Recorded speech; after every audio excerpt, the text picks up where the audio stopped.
Alrighty, this is Jim at freechartvideos.com, using time-honored techniques to understand modern markets. It is a few minutes after 4 o'clock, November 22nd, 2010, Monday late afternoon.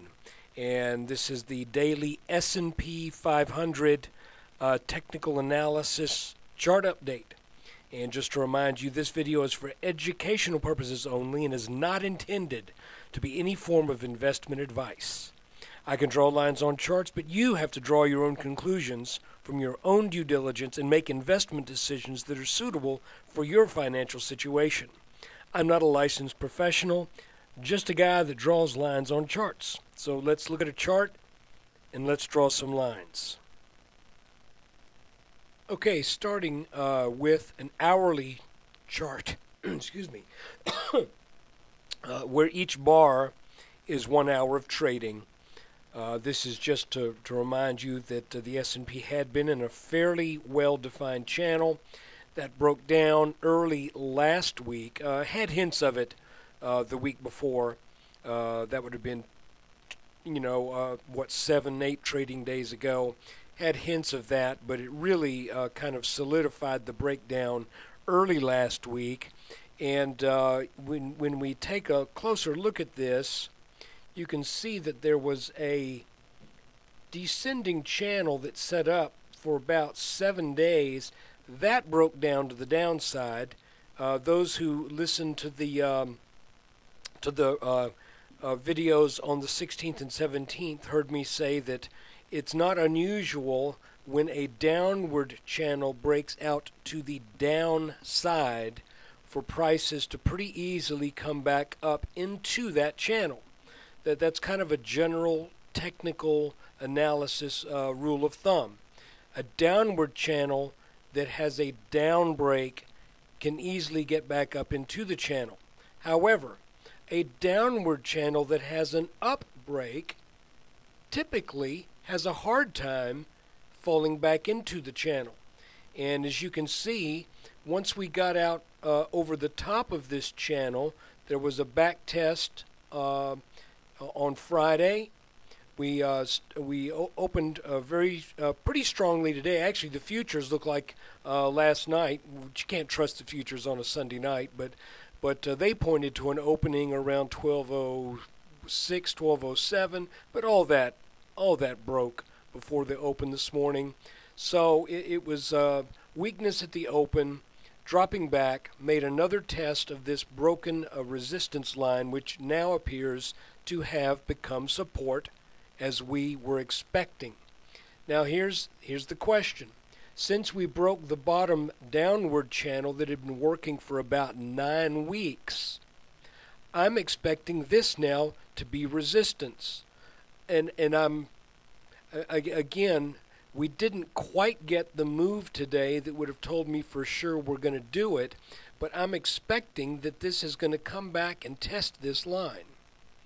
If we do that, depending upon when that happens, it's even possible that we make the 1240, 1250 target and still stay under this line. How can that happen? Well, it just has to happen a number of weeks off, because eventually, mid-December, 1240 will be under this line. So prices may go sideways for a while, then rally up, make that 1240, 1250, and then come back for a more serious pullback. But, we'll make that call when we get there.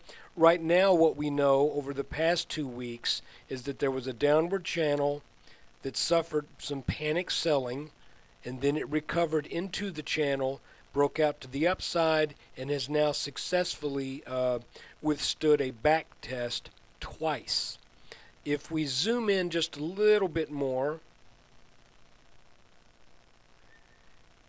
you can also, I think I mentioned that I had temporarily drawn this line starting here over this top, just because that hit such clear resistance right at 1200, and then it came up over that a little bit and then came back down for that second test. I'm now revising this, and I'm just going to say we've got clear resistance at 1200. You can see it couldn't get through here, couldn't get through here, and now it looks like it's probably going to come back and test 1200 again. Let's see what happens. This could be setting up some kind of a broadening pattern that serves as a consolidation. Since it has a flat top, that is a possibility. Now, if it had a flat bottom and we were making a broadening formation with higher tops, that would have bearish implications. But it's also possible, who knows, because it's not a complete pattern yet. You can't call these things until they've completed. It's possible that we reach this line and then come back down and test the high 1180s again, and we end up having made another consolidation inverted head and shoulders.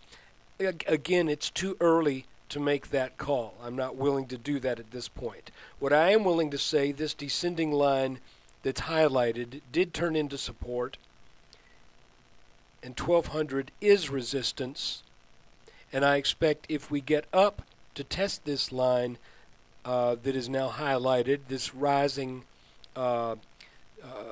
ascending bottom channel line, I suspect that will also be resistance. It's possible things could get back into the channel. We'll see. But I don't think that will happen without this line putting up a pretty darn good fight. This is what's going on in the S&P, and if you want to take a quick look again at the long-range picture, if you don't mind some of my lines getting all goofy when I back out there. If I keep everything towards the end of this chart, it holds up. Remember, inverse head and shoulders points to 1240, 1250. Oh, by the way, I want to show you something that's kind of cool here. You'll see this this kind of light dotted line that the cursor is on right here that happens to line up with our inverse head and shoulders neckline. Let me show you where that comes from. Okay, I've changed that technical tool to a darker blue color. I'm not a real huge believer in retracement theories, but every now and then you snap one of these. I don't know how you want to say it, Fibonacci, but you snap one of these little tools that shows the 23.6, 38.2, 50, 61.8, and 100% retracements. Every now and then those things can show up at some very interesting levels. So what I did was I took the top of the bull market, draw the retracement tool all the way down to the panic bottom on 3.9, and isn't it interesting? Again, I'm not saying that this is magical or anything. Isn't it interesting that our neckline is right at the 50% retracement in the S&P? Now, I've got a bonus video that is available on the website only. That is at freechartvideos.com.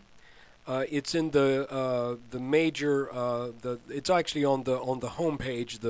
That's labeled Free Chart Videos, and I've got something really interesting that's taken place in the Nasdaq that shows a very interesting technical line that has become the neckline of the inverse head and shoulders in the Nasdaq. You need to get over to the website if you're not there already and take a look at that video. It's going to be very short and brief, but I just call it something that's a peculiar coincidence.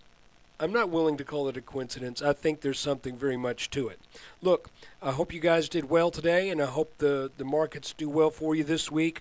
Thanks for stopping by the website. It is supported by your traffic and by your support of the sponsors there, so I appreciate your visits. I hope you get something out of this, and join my YouTube channel. Thanks.